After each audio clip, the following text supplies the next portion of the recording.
left the next morning, as she had said she would. "She is visiting an aunt," like Achilles had told the court at breakfast, his voice flat. If there were questions, no one dared to ask them. She would be gone until the child was born and Achilles could be named the father. The weeks that passed now seemed curiously suspended.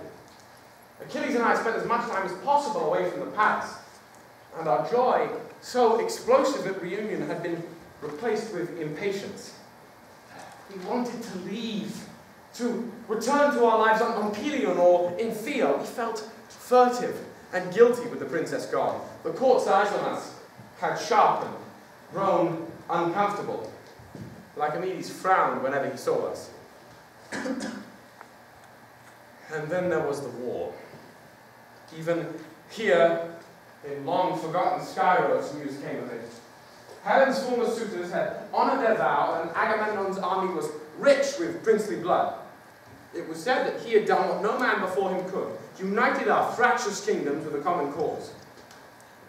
I remembered him, a grim-faced shadow, shaggy as a bear. To my 9-year-old self, his younger brother Menelaus had been the much more memorable of the two, with his red hair and merry voice.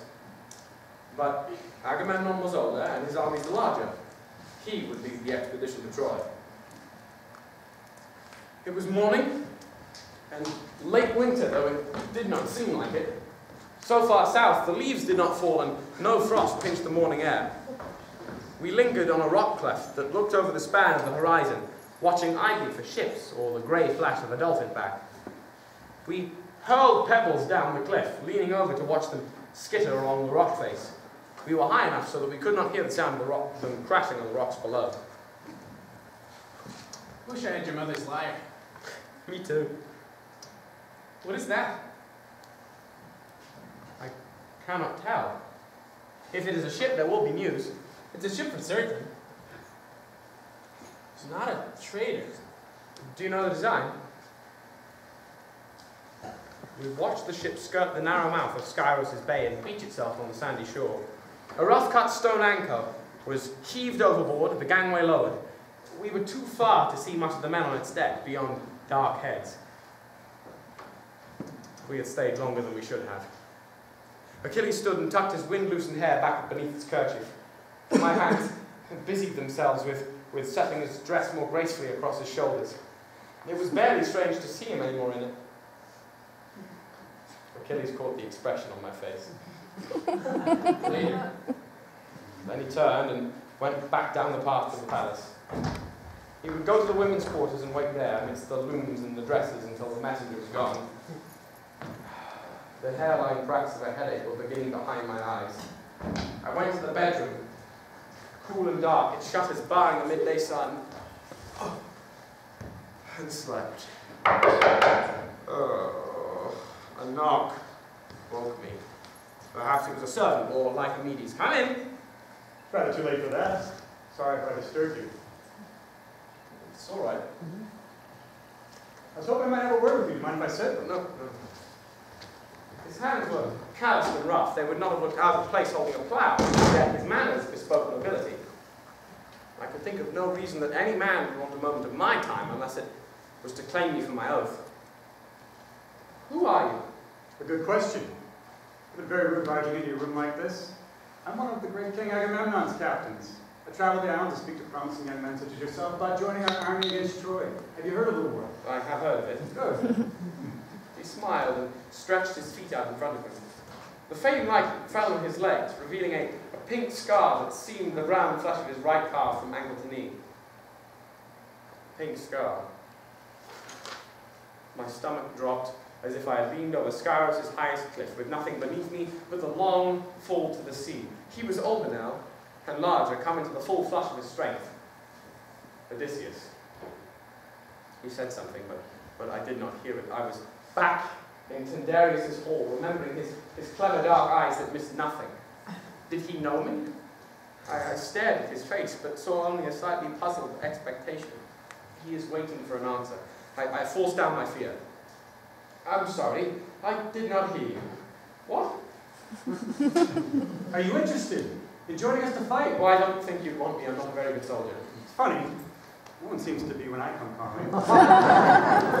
What's your name? Chironides. Chironides.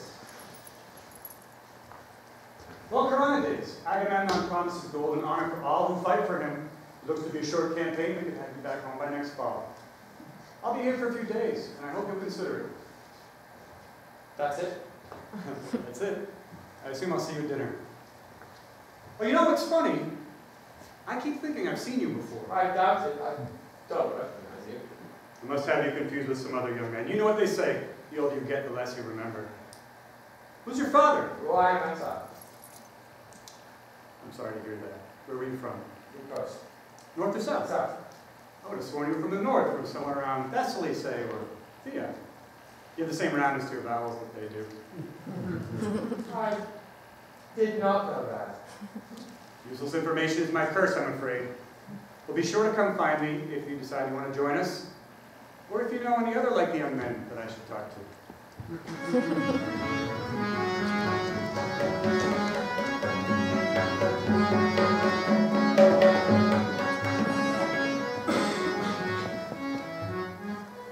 The dinner bell had rung, and the corridors were busy with servants carrying platters and chairs.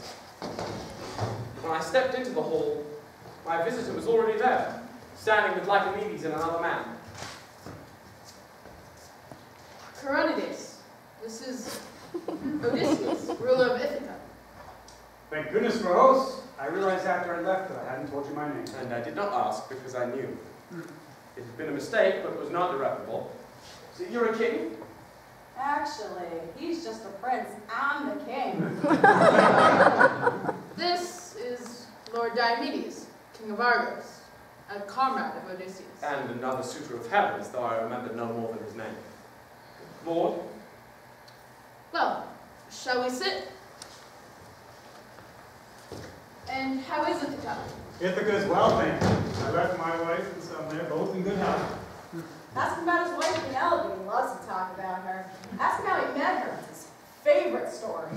Now, my friend, actually, Lycomedes, I was hoping for a glimpse of the famous dancers of your isle. Well, I had not thought, if you wish. Oh, we do. Yes. Lycomedes' eye darted between the two men. Thetis had ordered him to keep the women away from visitors, but to refuse would be suspicious. Let us call them then. He gestured sharply at the servant, who turned and ran from the hall. I kept my eyes on my plate so they would not see the fear in my face. The women had been surprised by the summons, and were still making small adjustments of clothes and hair as they entered the hall. Achilles was among them, his head carefully covered, his gaze modestly down. My eyes went anxiously to Odysseus and Diomedes, but neither even glanced at him.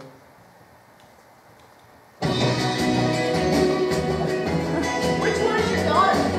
She is not here. She's visiting family. Too bad. Are you married? For now.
We are truly honored by your performance. Not everyone can say they've seen the dances of Skyros. As tokens of our appreciation, we have brought gifts for you and your king. A murmur of excitement. Luxuries did not come often to Skyros. No one here had the money to buy them. You are too kind. Lycomedes' face was flushed with genuine pleasure. He had not expected this generosity. Odysseus had brought forth a trunk and began unloading it on the long table. I saw the glitter of silver, the shine of glass and gems. All of us, men and women both, leaned towards them, eager to see. Please, take what you would like. Girls moved swiftly to the tables, and I watched them fingering the bright trinkets. Perfumes in delicate glass bottles stuffed with a little wax. Mirrors with carved ivory for handles, bracelets of twisted gold, ribbons dyed with deep purples and reds. Among these things were a few items I assumed were meant for Lycomedes and his counselors. Leather-bound shields, carved spear hafts, and silvered swords with cut supples, kid-skin sheaths. Lycomedes' eyes had caught on one of these like a fish snagged by a line. Odysseus stood near, presiding benevolently. Achilles kept to the back, drifting slowly along the table. He paused to dab some perfume on his slender wrist, stroke a smooth handle of a mirror. He lingered a moment over a pair of earrings, blue stones set in silver wire. A moment at the far end of the hall caught my eye. Diomedes had crossed the chamber and was speaking to one of his servants, who nodded and left through the large double doors. Whatever it was could not be important. Diomedes seemed half asleep, his eyes heavy-lidded and bored. Suddenly a trumpet blew, loud and passionate. It came from outside, a sustained note followed by 3 short blasts. Power signals for utmost impending disaster. Girls screamed and clung to each other, dropping their treasures to the ground in tinkles of breaking glass. All the girls but one.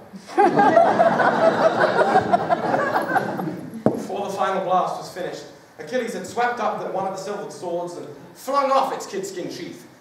The table blocked his path to the door. He left it in a blur, grabbing a spear from it as he passed. He landed, and his weapons were lifted already in deadly poise that was like no girl nor no man either, the greatest warrior of his generation. Greetings, Prince Achilles. We've been looking for you. Lord Odysseus, Lord Diomedes, I am honored to be the subject of so much effort. I assume you wish to speak with me. Give me a moment and I will join you. Lycomedes, may we borrow this room? We have much to discuss with the Prince of Dia. Oh yes, Patroclus. Yes, we will go. Patroclus, you may stay. We have business with you as well.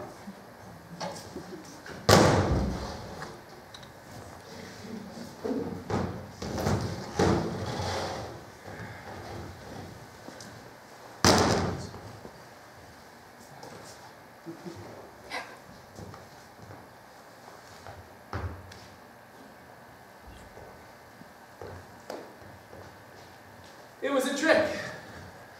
You were clever in hiding yourself. We had to be clever still in finding you. Well, you found me. Now what do you want? We want you to come to Troy. And if I do not want to go? Then we make this known. Achilles flushed as if he'd been struck. It was one thing to wear a dress out of necessity, another for the world to know about it. Our people reserved the ugliest names for men who acted like women. Lives were lost over such insults. We're all noble men here. We should not come to such measures. I hope we can offer you happier reasons to agree. Fame, for instance. You'll win much of it if you fight for us. There will be other wars. Not like this one. This will be the greatest war of our people, remembered in songs and legends for ages to come. You're a fool not to see it. I see nothing but a coupled husband in Agamemnon's greed. Then you are blind. What can be more heroic than to fight for the honor of the most beautiful woman in the world against the mightiest city of the East? Perseus cannot say he did so much, nor Jason. Heracles would kill his wife again for a chance. We will conquer Anatolia all the way to Araby and be carved into stories for the ages. I thought you said it would be an easy campaign, home by next fall. I lied. I have no idea how long it will be. Faster if we have you.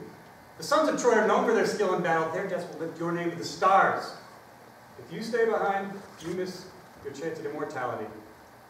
You'll grow old and older in obscurity. You cannot know that. Actually, I can. I'm fortunate to have some knowledge of the gods, and they have seen fit to share with me a prophecy about you. What prophecy? That if you do not come to Troy, your godhead will wither in you unused. Your strength will diminish. At best, you'll end up like Lycomedes here, moldering on some forgotten island, with only daughters to succeed him. Sparus will be conquered soon, but I hereby say you know this as well as I. They'll not kill him. Why should they? He can live out his years. in some corner eating the bread they softened for him, senile and alone. When he dies, the people will say, "Who?" I should have known that Odysseus would not come with tawdry blackmail as his only coin. The stories named him Polutros, the man of many turnings. Fear stirred in me like ash. Such life was a horror. He is known now only for how his story touches yours. If you come to Troy, your fame will be so great, a man will be written into eternal legend just for having passed a cup to you. You will be... Furious flying splinters, Texas stood in the doorway, hot as living flame. My divinity swept over us all, singeing our eyes, blackening the broken edges of the door. I could feel it, pulling at my bones, sucking at the blood in my veins as if it would drink me, like Howard, as men were made to do. Greetings, fellas. Her gaze went to him as a snake's to her prey, and her skin glowed. The air around Odysseus seemed to tremble slightly as if with heat. We were breeze, Diomedes on the ground, edged away. I closed my eyes so I would not have to see the explosion.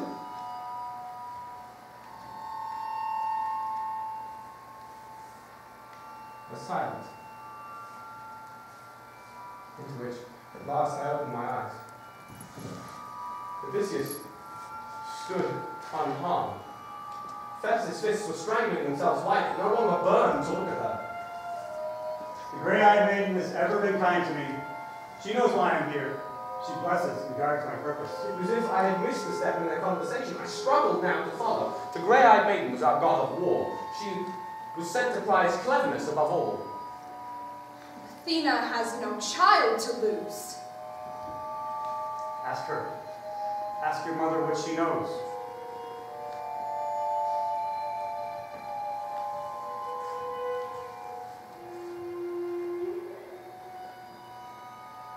Is it true? What he says? The last of her fire was gone. Only marble remained. It is. But there is more and worse that he has not said. If you go to Troy, you will never return. You will die a young man.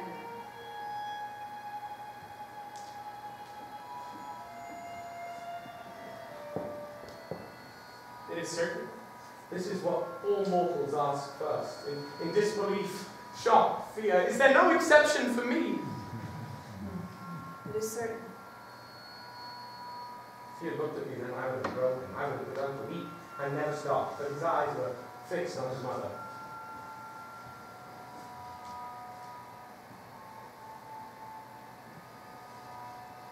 What should I do?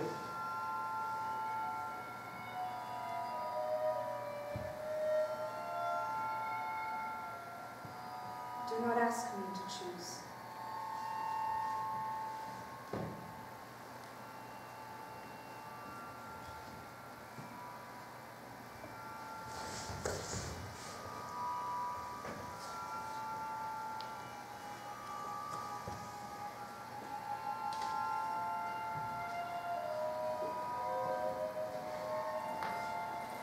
I cannot remember what we said to the two men. How we left them, or how we came to our room.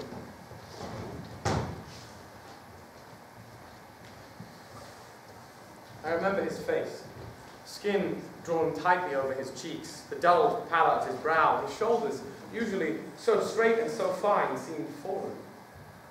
The grief swelled within me, choking me. His death. I felt as if I was dying just to think of it, plummeting through a blind black sky. You must not go. I almost said it 1,000 times. Instead, I held his hands fast between mine. They were cold and very still.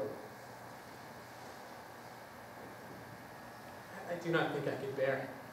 His eyes were closed, as if against horrors. I knew he spoke not of his death, but of the nightmare Odysseus had spun, the loss of his brilliance, the withering of his grace. I had seen the joy he took in his own skill, the roaring vitality that was always just beneath the surface. Who was he, if not miraculous and radiant? Who was he, if not destined for fame? I would not care. Whatever you became, it would not matter to me. We would be together. I know. He knew, but it was not enough. The sorrow was so large it threatened to tear through my skin. When he died, all things swift and beautiful and bright would be buried with him. I opened my mouth, but it was too late. I will go. I will go to Troy. The rosy gleam of his lip, the fever green of his eyes. There was not a line anywhere on his face, nothing creased or graying. All crisp. He was spring, golden and bright. Envious death would drink his blood and grow young again. He was watching me, his eyes deep as the earth. Will you go with me? The never-ending ache of love and sorrow. Perhaps in some other life I could have refused, could have torn my hair out and screamed and made him face his choice alone, but not in this one. He would sail to Troy and I would follow, even into death. Yes.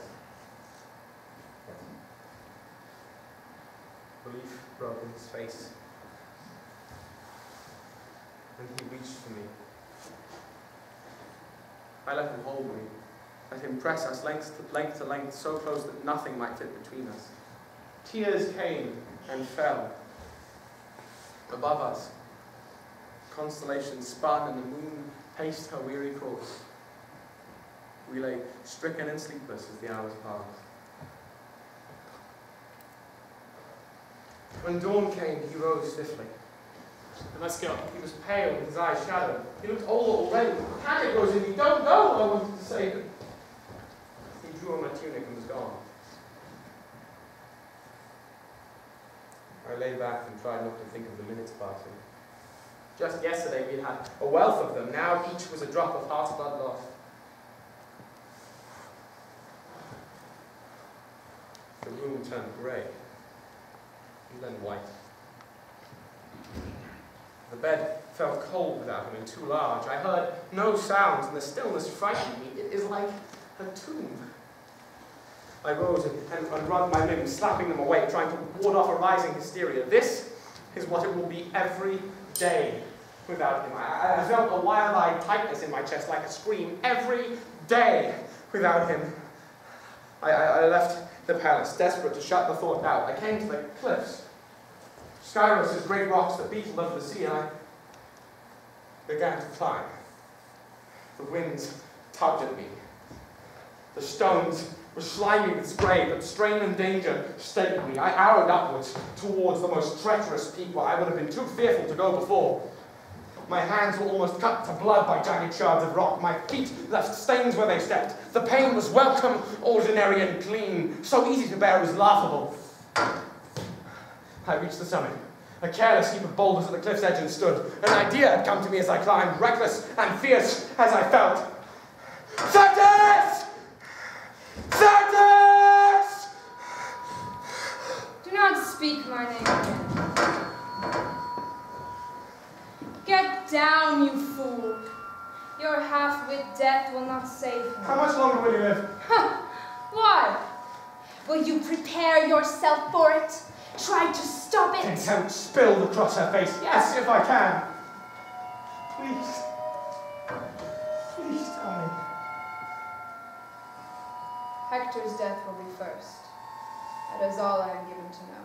Hector. Thank you. Do not presume to thank me. I have come for another reason.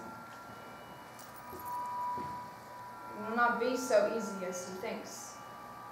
The fates promise Spain, but how much?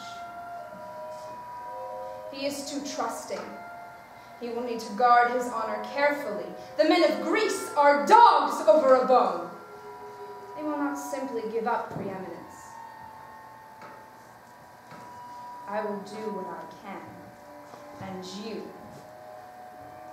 you will not disgrace him, do you understand? Do you understand? Yes. I did. His fame must be worth the life he paid for it. The faintest breath of air touched her dress's hem, and I knew she was about to leave, to vanish back to the caves of the sea. Something made me bold. Is Hector a skilled soldier? He is the best. But for my son. Her gaze flicked to the right, but the cliff dropped away. He's coming.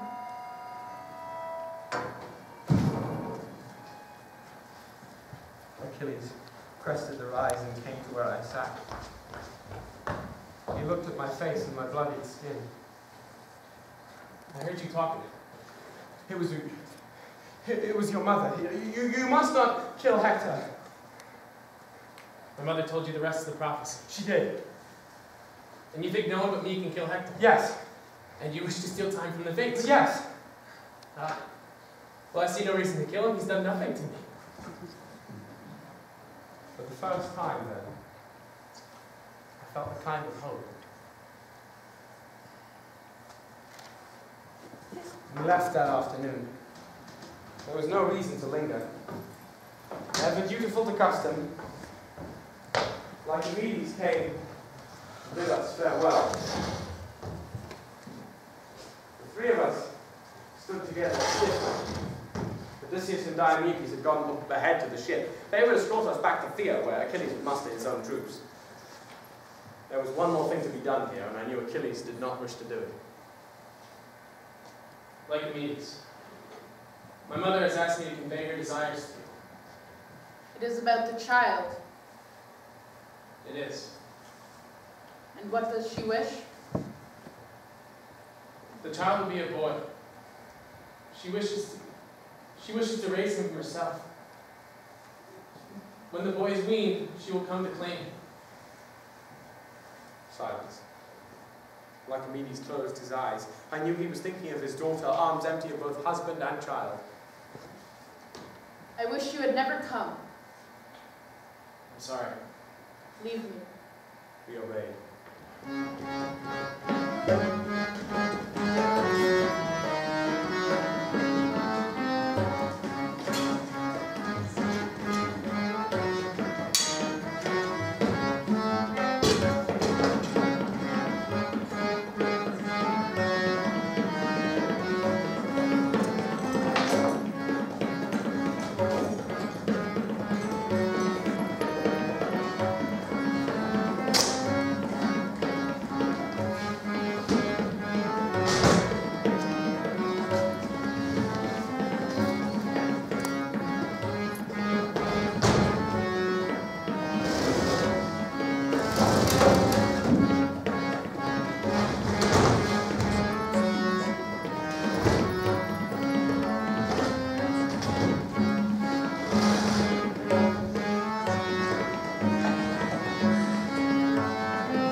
The ship was sailed on with yard, tightly made and well-manned.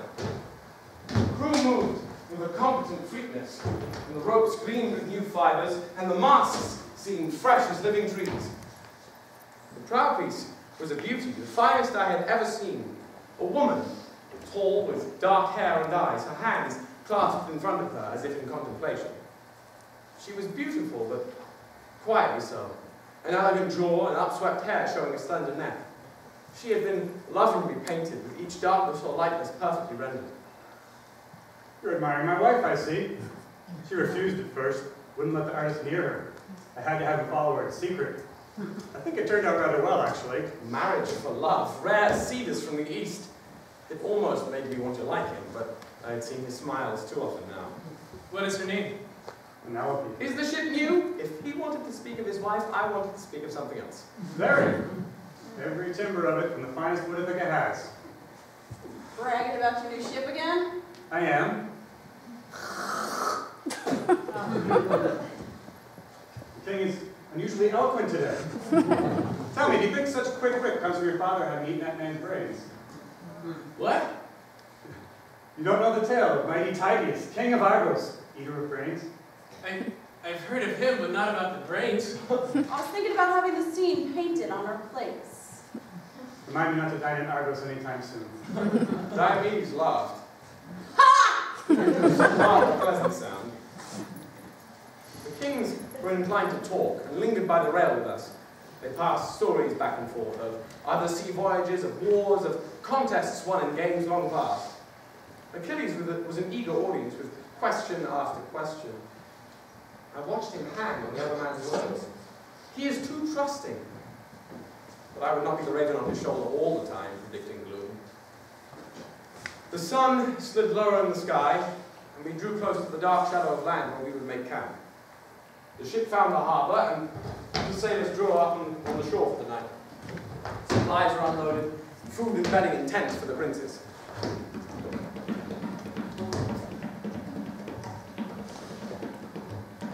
We stood by the campsite that had been laid for us, a small fire in the pavilion. Is all well here? Very well, thank you. Excellent. One tent's enough, I hope. I've heard you prefer to share. Rooms and bedrolls both, they say. Come now, there's no need for shame. It's a common enough thing among boys. You're not really boys any longer. How old are you? It's not true. True is what men believe, and they believe this of you. Perhaps they're mistaken. If the rumor concerns you, then leave it behind when you sail to war. It is no business of yours, Prince of Ithaca. My apologies if I've offended. I merely came to wish you good night and make sure all is well. Prince Achilles, Patroclus. Inside the tent, there was quietness between us. I had wondered when this would come. As Odysseus had said, many boys took each other for lovers, but such things were given up as they grew older, unless it was with slaves or hired boys. Our men liked conquest. They did not trust a man who had been conquered himself. Do not disgrace him, the goddess had said, and this was part of what she meant. Perhaps he is right. You do not mean that. Well, I do not mean, I would still be with you, but I could sleep outside, so it would not be obvious. I do not need to attend your councils, or The Phoenicians will not care, and the others can still talk all they like. I will still be Aristozachion. best of the Greeks. Your honor could be darkened by it. Then it is darkened. They are fools if they let my glory rise or fall on this. But Odysseus, Patroclus, I have given enough to them. I will not give them this. after that, there was nothing more to say.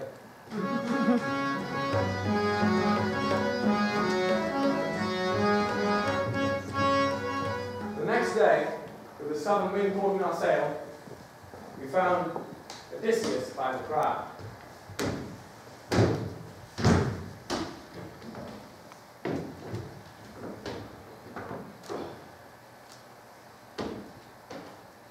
Prince of Ithaca, I wish to hear you speak of Agamemnon and the other kings. I should know the men I am to join and the princes I am to fight. Very wise, Prince Achilles. Where to begin? Does Menelaus, whose wife we go to retrieve? After Helen picked him for a husband, Patroclus can tell you about that. He became king of Sparta. He's known as a good man. Fearless in battle, well-liked in the world. Many kings have rallied to his cause, and not just those bound to their oaths. And the Trojans? There's Priam, king. The man said that 50 sons, all raised with a sword in their hands. 50 sons? And what about Hector? Priam's oldest, and heir, favorite of the god Apollo, Troy's mightiest defender. What does he look like? I don't know. They say he's large, but that's said of most heroes. You'll meet him before I do, so you'll have to tell me.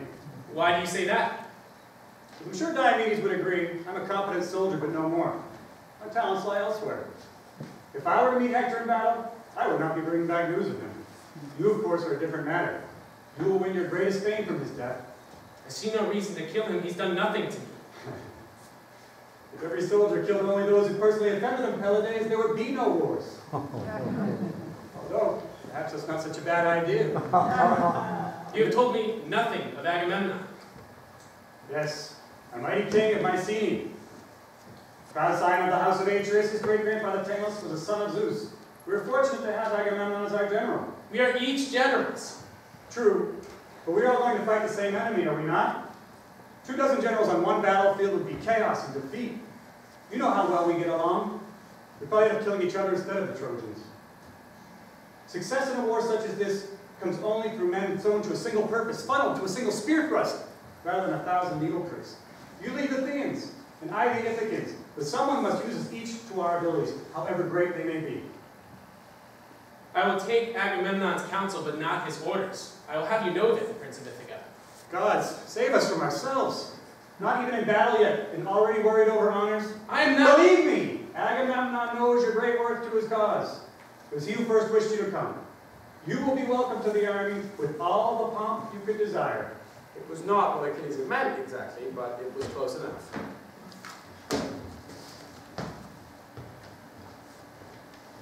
Later, Achilles sleeps next to me. A storm has come and everything trembles with its force. I hear the stinging slap over and over of waves approaching the boat. He stirs, and the air stirs with him, bearing the musk-sweet smell of his body. I think, this is what I will miss. I think I will kill myself rather than miss it. I think, how long do we have?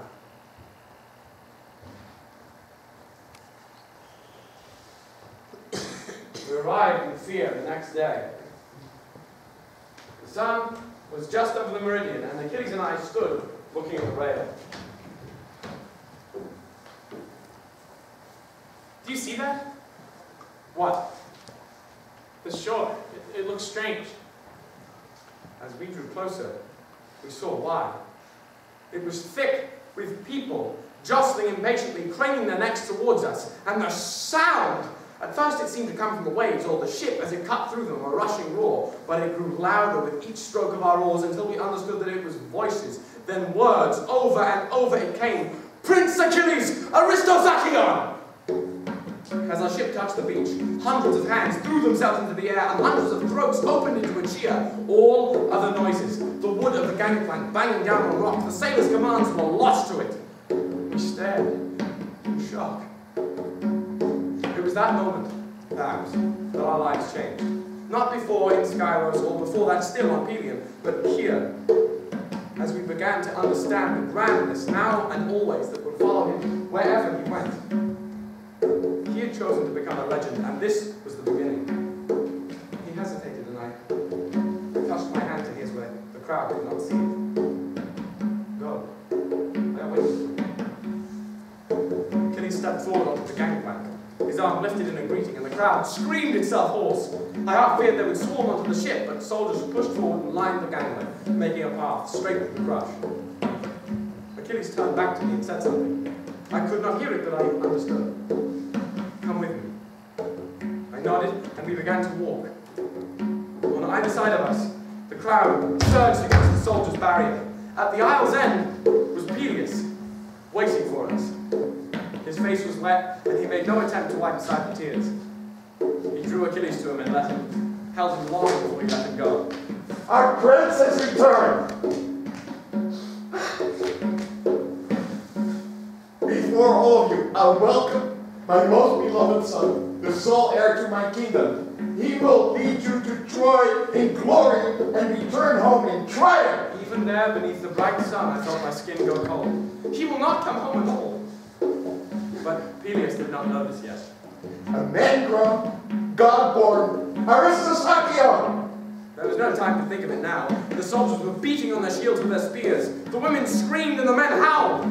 I caught sight of Achilles' face. The look on it was stunned, but not displeased. He was standing differently, I noticed, shoulders back and legs braced. He looked older now somehow, taller even. He leaned over to say something in his father's ear, but even I could not hear what he said. Inside the palace, attendants and servants buzzed around us. We were given a moment to eat and drink what was pressed into our hands. Then we were led to the courtyard, where 2,500 men waited for us. At our approach, they lifted their square shields, shining like carapace, in salute to their new general. This, out of all of it, was perhaps the strangest. He was their commander now. He would be expected to know them all, their names and armor and stories. He no longer belongs to me alone.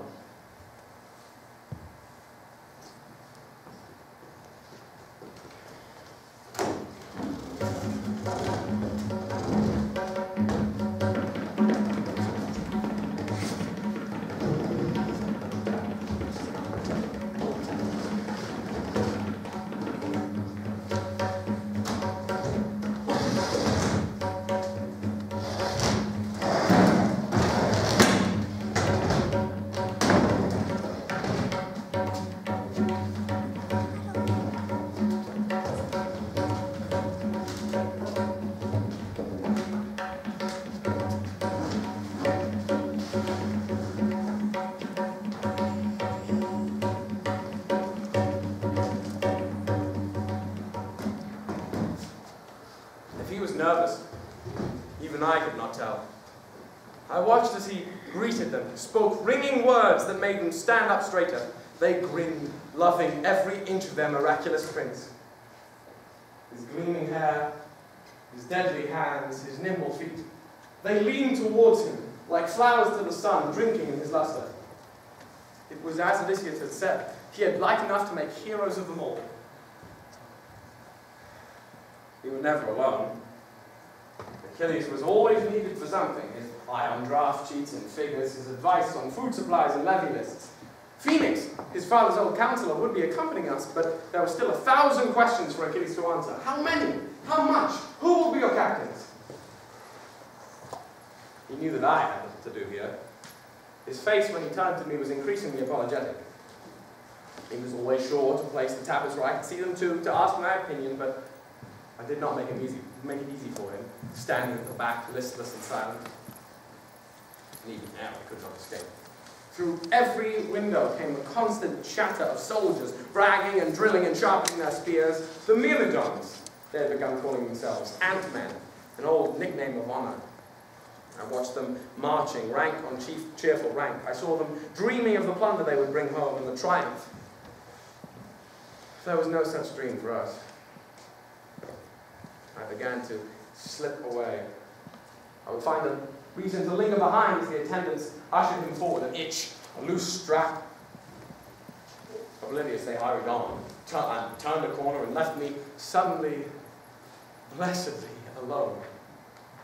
I took the twisting corridors I had learned so many years ago and came gratefully to our empty room. There I lay on the cool stone of the floor and closed my eyes. I could not stop imagining how it would end, spear tip or sword point or smashed by a chariot, the rushing, unending blood of his heart. One night in the second week, I asked him, how will you tell your father about the prophecy? I do not think I will. Never? No, there is nothing he can do. It'll bring him nothing but grief. What about your mother? Would she tell? No. I made her promise me that last day on Skyros. Did you ask her to promise anything else?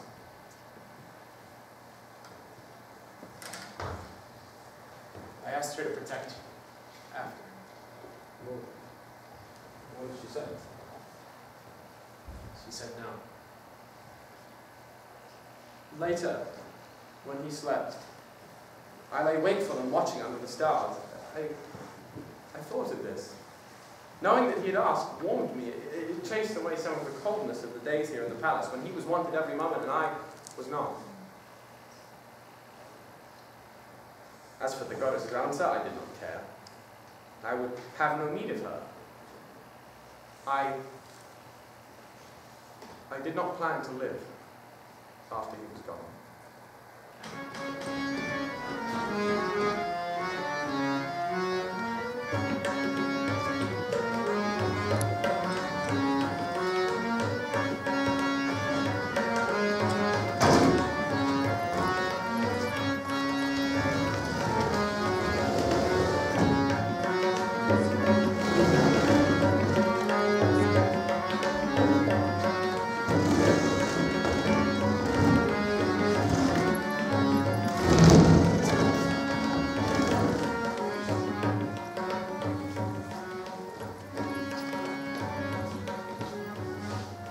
That last day, our departure came.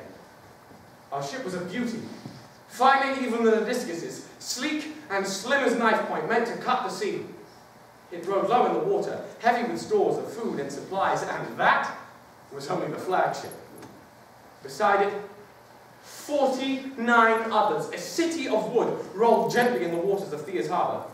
Their bright prow pieces were a bestiary of animals and nymphs and creatures half in between. Their masts stood as tall as the trees they had been. At the front of each of these ships, one of our newly minted captains stood at attention, saluting as we walked up the ramp to our vessel. Achilles went first, his purple cloak stirring in the breeze from the sea. Then me, with a new cloak of my own. The people cheered for us and for our soldiers, filing onto their ships. All around us, Final promises were shouted of glory, of gold that would be stripped and brought home from Priam's rich city. Helios stood at the shore's edge, one hand raised in farewell. True to his word, Achilles had not told him of the prophecy, merely hugged him tightly as if to soak the old man into his skin. I had embraced him too, those thin, wiry limbs.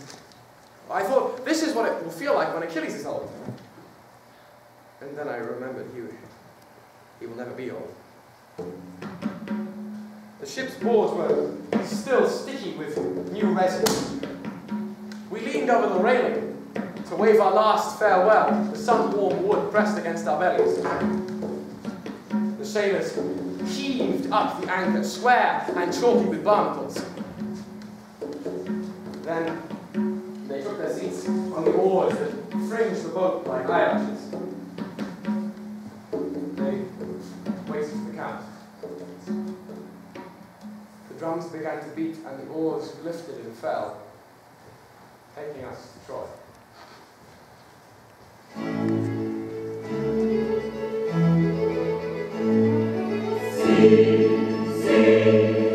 See from his house your famous love.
If you'll just stay with us for a bit, the author of this, Madeline Miller, is here tonight, and she is going to have a talk back with you. So if you could just bear with us a bit and ask any questions you like.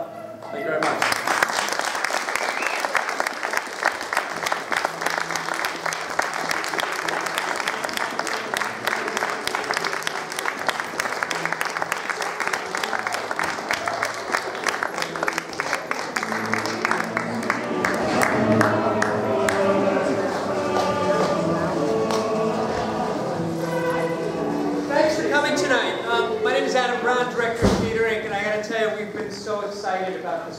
Since October, I think, or November.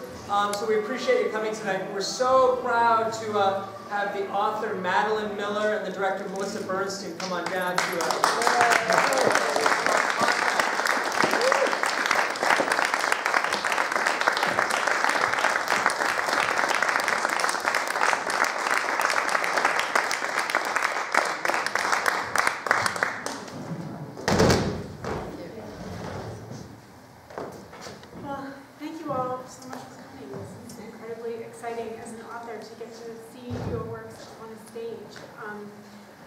I thought we would start off by talking a little bit about how this ended up happening in the first place, which was that I guess a little over a year ago, did a reading at Newtonville Books, the wonderful independent bookstore near here, and Melissa was there, and she came up to me and talked to me about how she would love to do a staged reading of the Song of Achilles.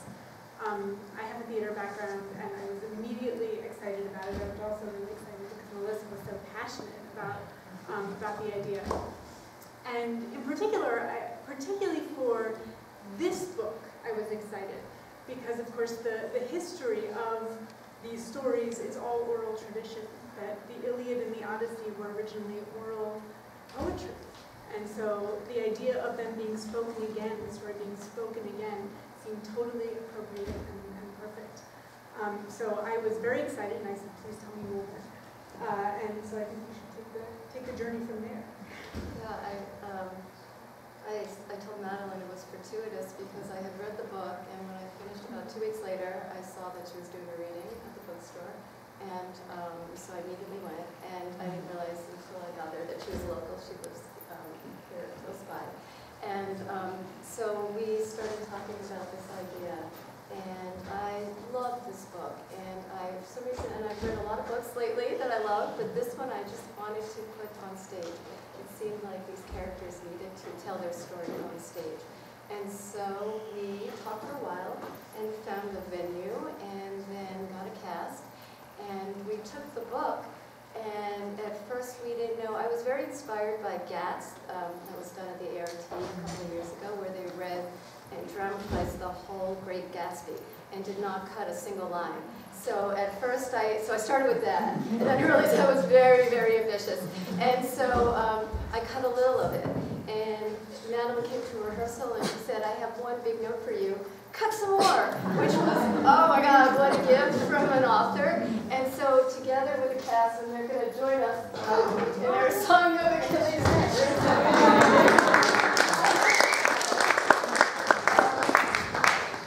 Anyway, we worked and worked and worked it, and we continued to work it and cut it. And although I don't think we added maybe 5 words in the whole script, but we did have to cut, and we were just working it so it was a theatrical piece, so it worked on the stage, and that was the biggest.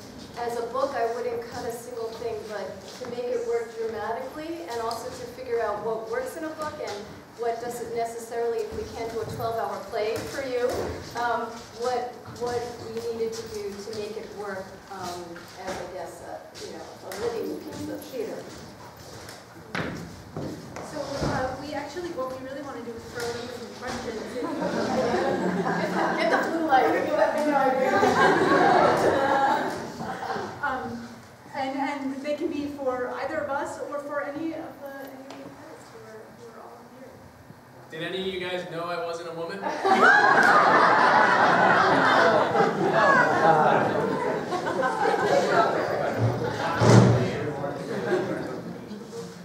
Oh my goodness! Terrence has not finished the book, so no spoil. You gotta say spoiler alert before you say anything. That's right, yeah. I wanted to wait until we acted. Yeah. Because we hope to do part 2, so this really is the first half, as a lot of you probably know from reading it, the first half of the novel Song of Achilles. And so the plan is to do part 2 next year with some of the same actors. They both died.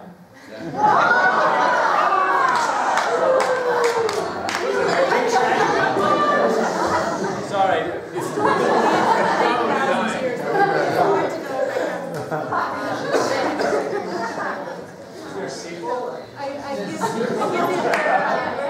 Yeah, are there people with hands raised? I don't want to. There are. Yes. There's a lot of scenes that I would imagine would be difficult to stage upon reading, whether it's a goddess or a lot of juggling. What was the thing that was the most difficult to try to bring on stage? Oh, someone has an idea? I think the horseback. For those of you that just saw it tonight, I play Chiron, the centaur, and so obviously since I'm not actually a centaur. It is not special effects. That was probably, it was basically trying to figure out how to be a horse on stage and pull it off. So for those of you that saw it yesterday, I hope that was enough for you to enjoy it. Who did not see it yesterday? All right, let's do it.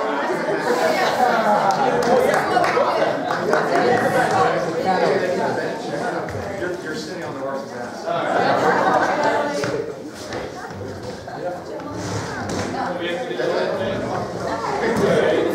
Let's go. Where do I start? It's a long way to my home on Pelion. Too far for you to walk. So we must make other arrangements. You will ride on my back. How do I? I will kneel. Take my arm for balance. Some narration in this one. Do a little, yeah, go.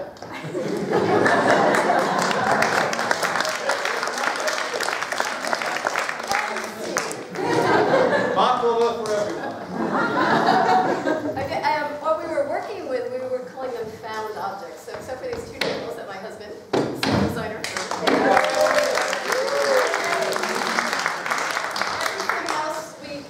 everything else we got from the props room, the costume room, and we started using them as props, and then we decided that that was going to be the style, that these were found objects and we were going to use them in many different ways.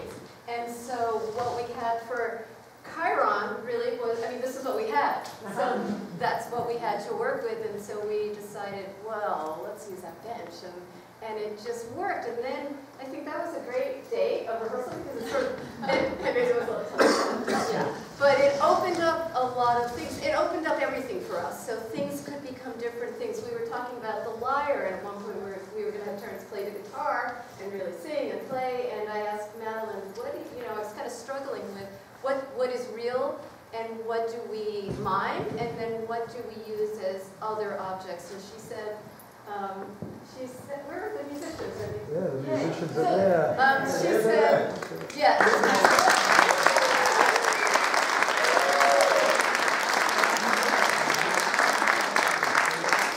Madeline said, why don't you use just a beautiful piece of wood for the lyre, for Patroclus' mother's lyre. And then McCoon said, hey, you could use my harmonium cover. And so that was our found object of the lyre, this beautiful piece of wood. And I would say another one of the biggest challenges was, like Chiron, just making anything that was really larger than life, or things like the goddess, or a centaur not silly. So we worked a lot with that, and I think we had tremendous help with the sound guy and our lighting designer, Jay, especially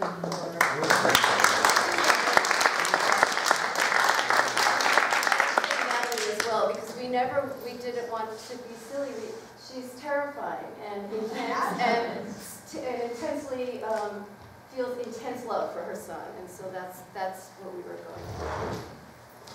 Did the musicians compose their own music? Oh, you can talk about what you do.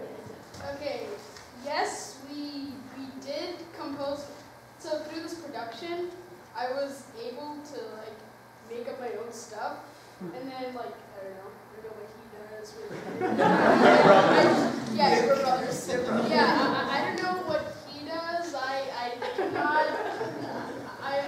I'm not really musically knowledge that well, but still I worked with what I could, and with the mood and what's going on in the story, and yeah, thanks Melissa for letting me show. Do you do bar mitzvahs?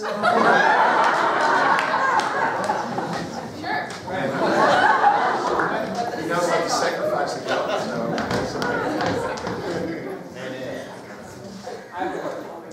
So Melissa, what did your process look like in rehearsal? Was it organic? Did you plan everything out? How did that work with the actors? I think you guys want to answer that. I think it was pretty organic. We had the book. That's what we had the book. We had the book, and we had to figure out also who was going to narrate when. So we decided to have, and it took a lot of, it was a work in progress. Yeah, to figure out, we couldn't, Will, he does a tremendous job, as you saw, and he could have done more. He can't, Patroclus narrates this book, so we were trying to work out who else could help him, who these narrators are, how many would there be, and so even up till this week, we were giving parts to different of the three of them. We were switching things around. So definitely. I think what was interesting about historical fiction in general is the accusation that it's not actually history. In other words, there's technology, or they wouldn't talk that way. And part of what Madeline, as a scholar, as an expert in ancient Greece, one of the things I found magical was that despite playing a mystical creature, he was quite human. And he fell in love with these two troubled boys, each with an incredibly strange backstory. And you know, everybody was taking mystical stories, wonderful stories, you know, that you knew in the books and making them very human. So I enjoyed miming cooking eggs because even though I'm this incredible, I lived before the gods, I was cooking eggs for the boys in the movie. And I think that was what was magical for me the first time I read the book was, and all my kids read the books, is that it was a human, a very intimate face on this classic Iliad story, this distant historical, and I think the actors, they all tried to put a human face. You know, I love David's work as the king because it's just very real that he is a man, and he happens to have this God as a son, and he's like, okay, what am I doing here? You know, so it's both mystical and magical and human. Thank you. One of the things I love about these ancient stories is actually I think that element is there, and as a teacher of the classics, I'm always sort of disappointed that the classics have gotten a little bit of this reputation for being fusty or possibly elitist, and they were not those things at all in the ancient world. As I said, this is oral poetry. These were the stories everyone told. It wasn't just for a select group. And I think that one of the reasons that they've stayed around so long, for thousands of years, is that they are incredibly human. So I did really want to bring that out, that when you read parts of the Iliad, yes, you know, the warfare is happening on chariots, but the grief, the human emotions are jump off the page, that it's now, it could be now. It feels very modern for all the sort of ancient trappings. There are a lot of interpretations of this story. And can you give a little more perspective on where this stands in sort of the historical criticism or analysis? Sure.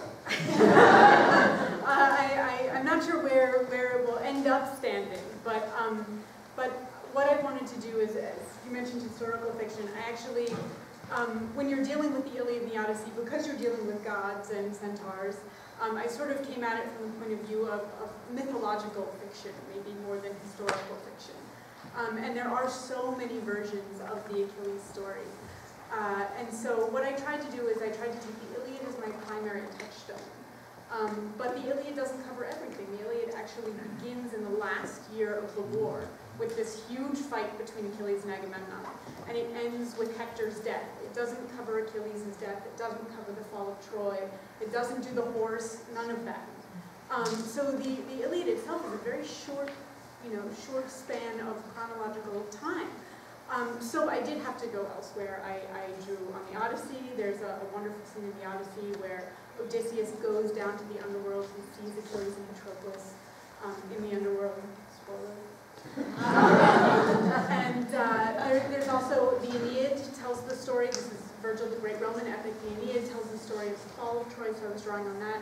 But I mean, so many ancient authors dealt with this.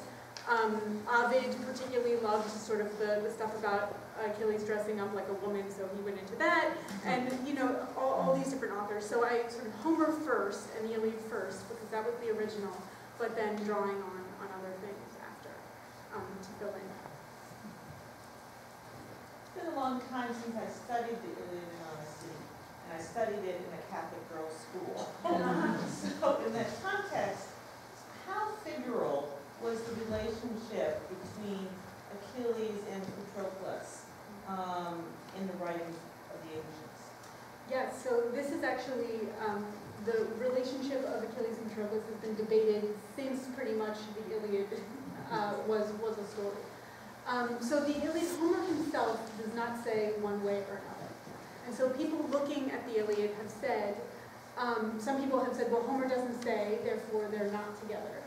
And other people have said, but look at Achilles' grief when he loses Patroclus. Obviously they are. It's clearly subtext. And that debate continued. And so you have, in later generations, you have, for example, in 5th century Athens, classical Athens, you have Plato referencing their relationship as if obviously they're brothers. We have a lost tragedy by Aeschylus, where we just have a fragment of it, but one of the fragments that we have is Achilles mourning over Patroclus' body and talking about their frequent kisses. So the idea of them being together was established in the ancient world, but not exclusively. There were other people who disagreed. Xenophon disagreed. So it's kind of gone back and forth throughout, depending on who's telling the story. What made you, or how did you decide to tell the story through Patroclus' eyes and make that relationship so frequent? Well, it was really, it honestly did not feel like a choice. It was Patroclus from the beginning, from the very first line that I wrote. He was the animating spirit of the project. I think that what drew me to him so much really was that moment in the Iliad when Achilles loses him. And up until that point, Patroclus has been a very small character. We see him in the background, we see him with Achilles, and we hear that he's Achilles' most beloved companion. But we really don't see very much else that he does. And so Achilles' intense reaction, his intense grief at losing Patroclus, feels shocking. It feels like we're seeing the end of the story, but not the beginning. And so what I wanted to do was set that moment on my horizon and sort of write towards it. What is the relationship that could justify that kind of obliterating grief on Achilles' part?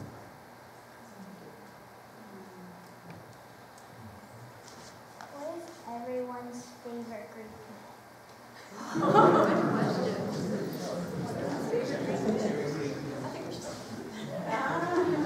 Good question. I'm big in that one.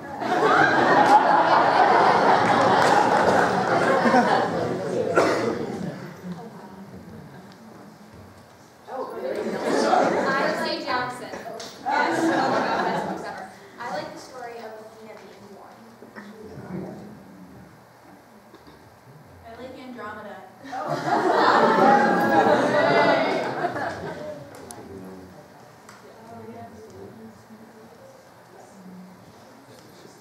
Oh, I'm sorry, go ahead.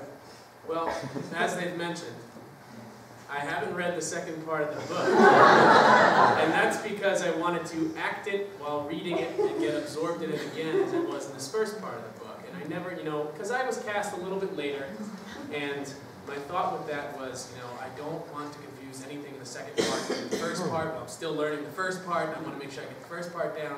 Method acting. Yeah. So really, I'm completely still absorbed in this entire play, so it would have to be everything involved in this play.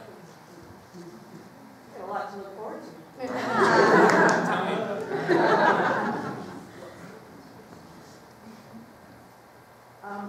My comments is more common. The acting was exquisite in this. All of you were fantastic. I think most of the reason you could pull off such a bare bones production of these because your Patroclus was astonishing.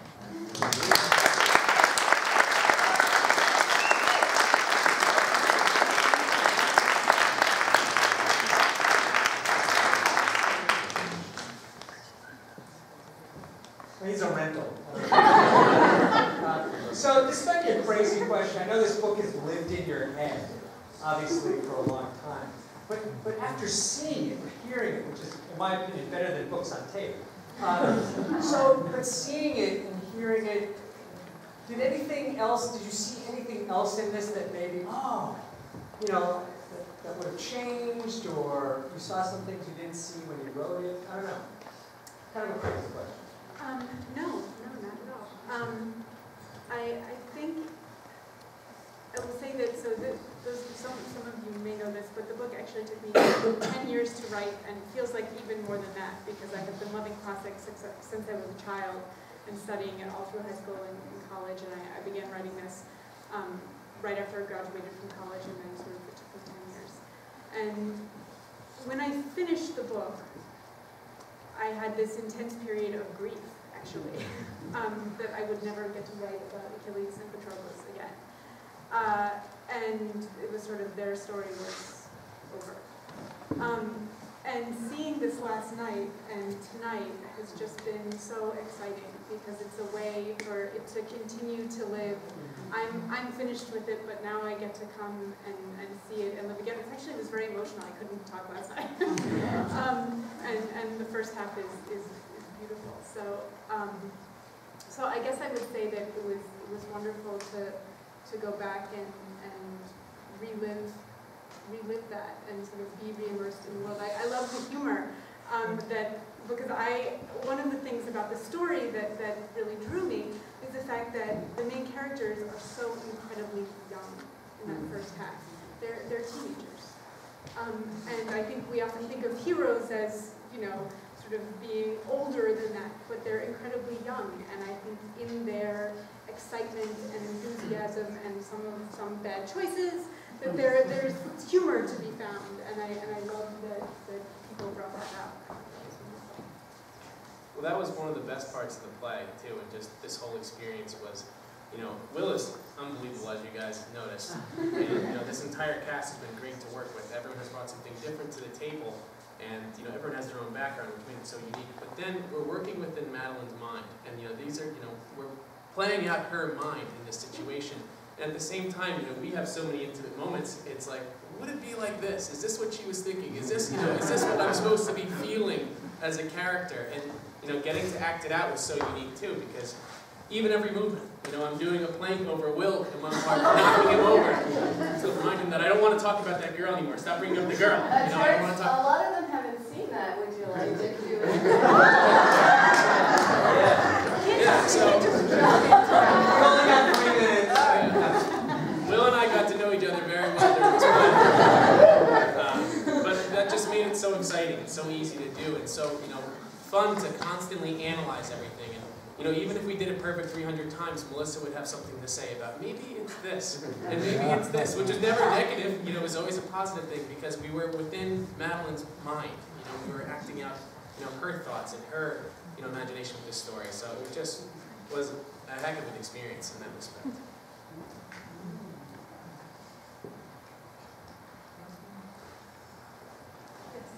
What are people's backgrounds who aren't, especially those who aren't currently students in high school? Who are students? I mean, people who are could, I don't know. She knows. Maybe you can tell us. Yeah, tell everyone else. Oh, well, I'm a student at Newton North. I grew up in London and moved here when I was 11. And have been doing shows since 5th grade. My first show actually was the Trojan War, except I played King Troy and I was 10. Short and chubby, and it was a marvelous experience, but I take this over that any day. My name is Terrence Fox.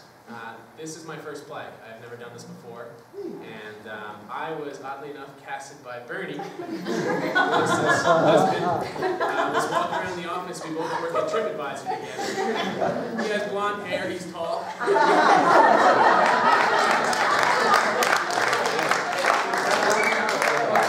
I've been catching up ever since. And again, it's just been a wonderful experience. So I'm very happy to have been a part of this. So I'm David de Graaf. Melissa pulled me back into acting. The last time I seriously acted was as a student in my early 20s, maybe into my late 20s. And I run a biotech company. So this is just a chance to immerse myself in a completely different world, which is wonderful. What kind of company? A biotech company. I'm Allie. I'm a freshman at North, and I've acted like in middle school a little, and a little when I was younger, and a little this year. So. A lot this year. I'm Sophia. I'm also a freshman here. I've been acting since I was like 5 or 6. My name is Natalie. I do theater at this school. My first show was Fiddler on the Roof. I had 2 lines. Do you still remember that? Nope. Yeah. It's funny, the first couple of weeks I knew her not at all outside of fetish, so it was, this girl's eerie. But it was just, she does such a great job on stage. This girl's just eerie.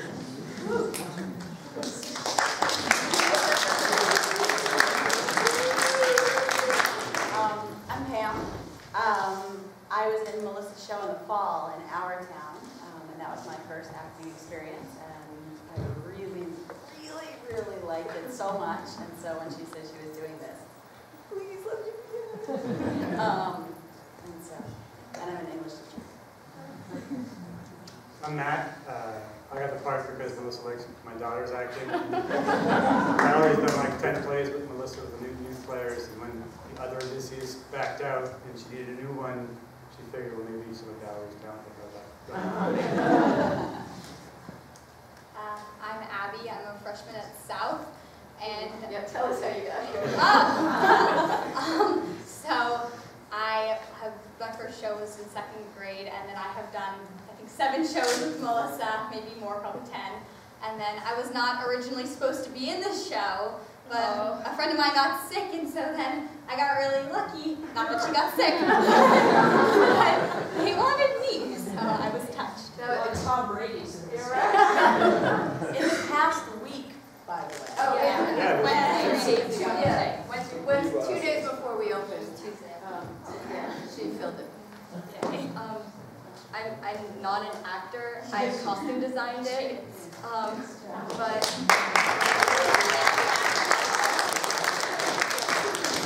I'm Maisie. I'm Melissa's daughter, and I'm a freshman at South, and I costume work there also. Oh, okay. Hi, I'm Becca. I'm also a freshman at South. And my first play was South Pacific in 5th grade. Yeah, and but I've been performing pretty much, well, ever since I was 3. There's a YouTube video of me. I am a pizza. So yeah.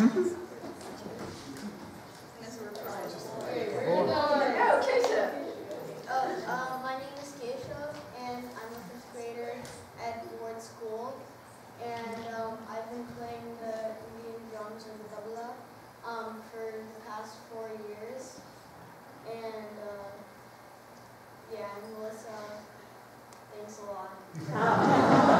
She's the youngest.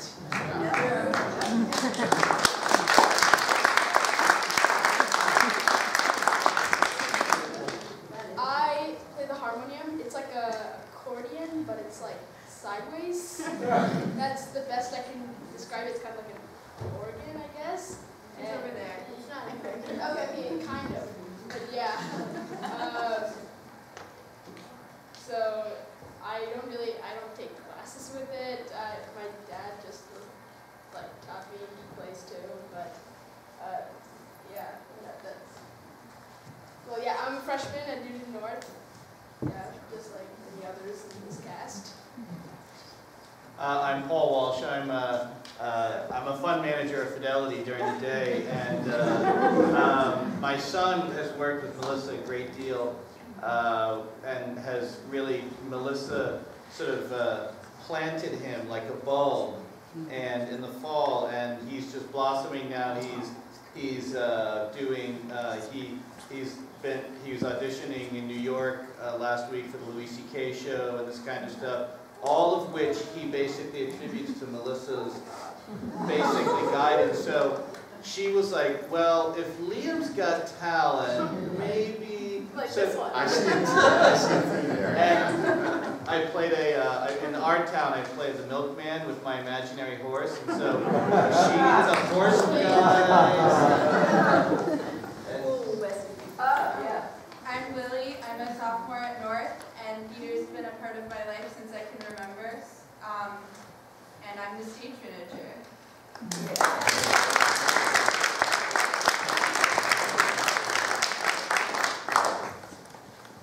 And Bernie? Oh, I'm Bernie. I'm Melissa. I design sound and do casting around the office.